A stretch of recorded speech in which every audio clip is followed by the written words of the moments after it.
Menurut saya tuh kalau dari hidup saya sendiri ya adalah sebuah hidayah. Hidayah itu ibaratnya petunjuk hidup Pak. Dan hal tersebut tentu ada di setiap pesantren. Sulit ya, tentu sebelum saya datang ke sini banyak paman, terutama pas waktu saya masih di kos, dan itu juga titik paling jelek dari hidup saya juga. Pas saya ibaratnya hidup sendirian ya, sehingga banyak hal-hal yang tentang Tuhan itu banyak saya lupakan.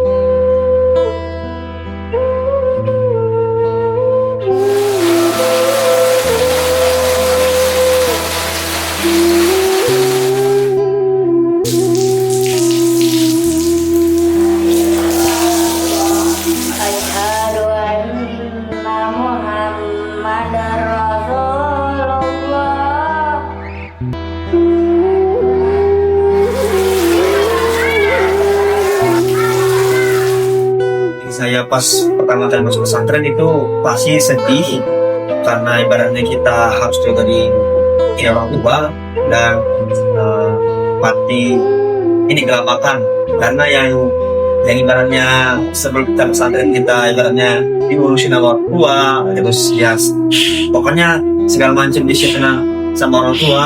Nah, sekarang kita harus nyiapin sendiri.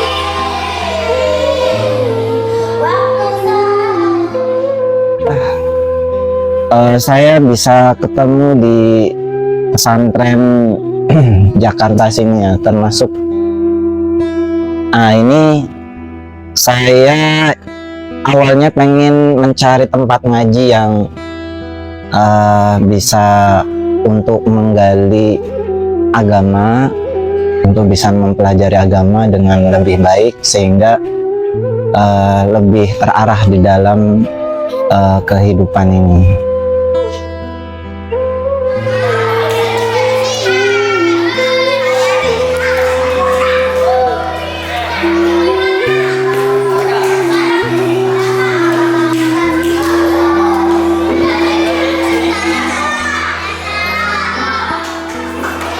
adalah kedisiplinan. Kemudian karena dari pondok ini termasuk pondok yang menerapkan dua sisi ya, dimana kita bisa menambah ilmu, kemudian kami diajarkan untuk bisa menerapkannya dalam kehidupan. Apa yang kita pelajari kemudian kita mulai terapkan dalam kehidupan, sehingga karakter-karakter itu muncul menjadi pribadi-pribadi yang lebih baik, disiplin. Kemudian nilai-nilai ketaatan terhadap adanya kewajiban syariat terhadap Allah Subhanahu wa Ta'ala, Sang Pencipta, sehingga kita di dalam menjalani kehidupan bisa lebih tenang dan tidak mudah terpengaruh oleh pergaulan-pergaulan yang ada di luar sana, seperti itu.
Memang dalam kasus atau konflik yang ada ya dalam suatu pesantren ya, di sini kan saatnya lagi membicarakan tentang pesantren ya. Masalah tersebut sebenarnya tidak hanya di pesantren, bahkan di lingkungan sekolah lainnya tuh banyak ya. Tapi karena masalah tersebut sedang disebutkan adalah pesantren, maka seharusnya masyarakat juga, kita tidak bisa juga membatasi opini masyarakat gitu ya yang berkembang luas, tapi kita memiliki pandangan yang harus tidak menjadikan pesantren itu sesuatu yang secara umum gitu ya, karena bisa jadi suatu konflik itu terjadi karena pelaku, bukan karena wadah pesantren itu sendiri ya, lembaga tersebut. Karena setiap pesantren pasti ingin memberikan suatu kebaikan untuk masyarakat. Dari visi dan misinya itu sudah jelas akan memberikan suatu ilmu dan manfaat dari pesantren itu sendiri gitu. Namun kalau ada yang konflik atau masalah yang terjadi, itu sebenarnya masalah tersebut dari pelakunya tersebut gitu ya, baik dari orang di dalam gitu ya, itu yang harus ditindak dan diselesaikan gitu masalah tersebut dengan hukum yang sesuai ya di Indonesia ya. Nah itu sehingga tidak menjadikan jas untuk para masyarakat ataupun orang tua yang ingin menitipkan anaknya di pesantren, karena pesantren adalah menurut saya wadah yang sangat kondusif di mana anak-anak itu tidak terkontaminasi dengan lingkungan luar, sehingga dia fokus dan bisa lebih konsentrasi dalam belajar, khususnya ilmu agama ya. Itu yang menjadikan fondasi dia nanti keluar itu bisa lebih siap lagi dalam menghadapi tantangan di luar.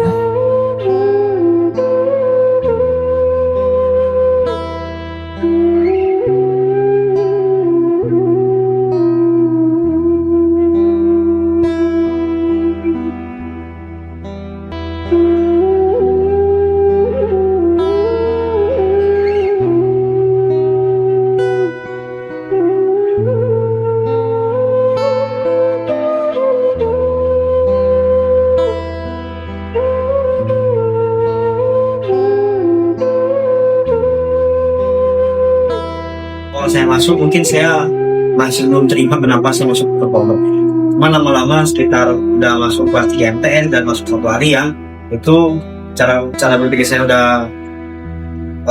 ya ibaratnya udah mulai dewasa, sehingga saya udah paham bahwasanya hal yang dia dalam pesantren itu bakalan lebih bermanfaat gitu untuk kehidupan saya ke depan.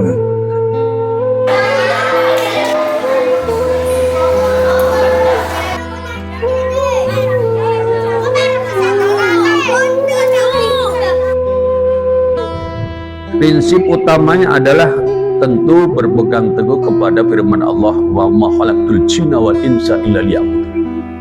Tidaklah aku ciptakan jin dan manusia itu kecuali untuk beribadah kepadaku. Nah, kita ini mendirikan ma'had atau pesantren, kemudian kita mendidik diri sendiri, mendidik keluarga, mendidik santri, mendidik juga masyarakat, itu tentu dengan semangat ibadah. Nah, karena kita ibadah, maka harus mengikuti tuntunan syariat. Tuntunan syariat itu tentu yang pertama berasal dari Allah Subhanahu wa taala, itu Al-Qur'an dengan seluruh tafsir-tafsirnya yang kita terus kaji, dan yang kedua adalah berdasarkan kepada sunnah Rasulullah dan contoh-contoh beliau bagaimana di dalam mendidik. Karena Rasulullah sendiri, beliau di antara sabdanya yang sering kita dengarkan, innama bu'istu liutammima makarimul akhlaq. Sungguhnya aku diutus untuk menyempurnakan kemuliaan akhlak. Tapi sungguhnya ada hadis yang lain, innama bu'istu mu'alliman. Sungguhnya aku diutus untuk menjadi seorang guru yang mengajarkan kepada umat. Maka kita prinsipnya di dalam mendidik diri maupun keluarga ataupun santri dan pesantren itu adalah mencontoh kepada bagaimana cara mendidiknya Rasulullah SAW kepada keluarga beliau maupun juga kepada para sahabat dan kaum muslim pada umumnya.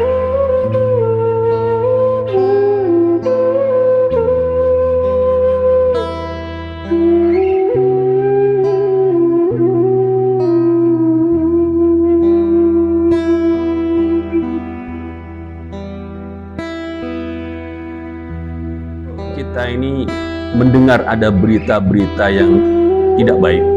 Kita diajar oleh Rasulullah, faman ahzana amrun falyaqul la haula wala quwata illa billah. Jadi siapapun orang yang melihat suatu perkara itu dia sedih, maka dia ucapkan la haula wala quwata illa billah. Lengkapnya la haula wala quwata illa billahil azim. Jadi kalau kita misalnya mendengar hal-hal yang buruk tentang pesantren ataupun ya selain daripada itu semua, maka kita umat Islam itu dituntun oleh Rasulullah untuk mengucapkan hauqalah, la haula wala quwata illa billah. Artinya apa? Tidak ada daya meninggalkan maksiat, tidak ada kekuatan melaksanakan ketaatan kecuali dengan pertolongan Allah Subhanahu wa taala. Jadi kalau misalnya kita melihat ada istilahnya sebagian kecil daripada pesantren dengan oknum-oknum yang ada di dalamnya melakukan satu hal yang di luar daripada apa yang semestinya dilakukan oleh keluarga besar pesantren, maka itu dipastikan terjadi karena mereka sedang terjauhkan daripada petunjuk dan pertolongan Allah Subhanahu wa taala. Karena memang sebagaimana dalam hauqalah tadi, tidak ada daya meninggalkan maksiat, tidak ada kekuatan kesana kecuali dengan pertolongan Allah Subhanahu wa taala. Sampai pun itu dia kiai, apalagi santri, kalau dia dalam keadaan sedang jauh dari petunjuk dan pertolongan Allah, maka ia tak sanggup meninggalkan perbuatan maksiat dan tak sanggup melaksanakan satu amal ketaatan, dan itu bisa menimpa siapapun saja. Artinya ketika suatu peristiwa itu terjadi pada orang lain, maka siapapun termasuk kita, kalau kita tidak berhati-hati, kita tidak senantiasa mohon pertolongan Allah, bisa terkena cobaan yang sama. Maka kita harus bijaksana. Kalau melihat hal seperti itu, pertama kita tadi ucapkan la haula wala quwata illa billah, kemudian kita juga istilah mohon perlindungan kepada Allah, naudzubillah min dzalik, dan kemudian kita melakukan muhasabah. Terutama kita pada diri kita sendiri, waspada jangan sampai terjadi hal yang serupa pada diri kita, keluarga kita atau pesantren kita. Dan untuk yang terjadi pada pihak lain, kita diperintahkan kalau untuk hal-hal yang buruk sebaiknya jangan disebarluaskan beritanya. Tapi Ibarat itu penyakit, obati.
Tapi kayaknya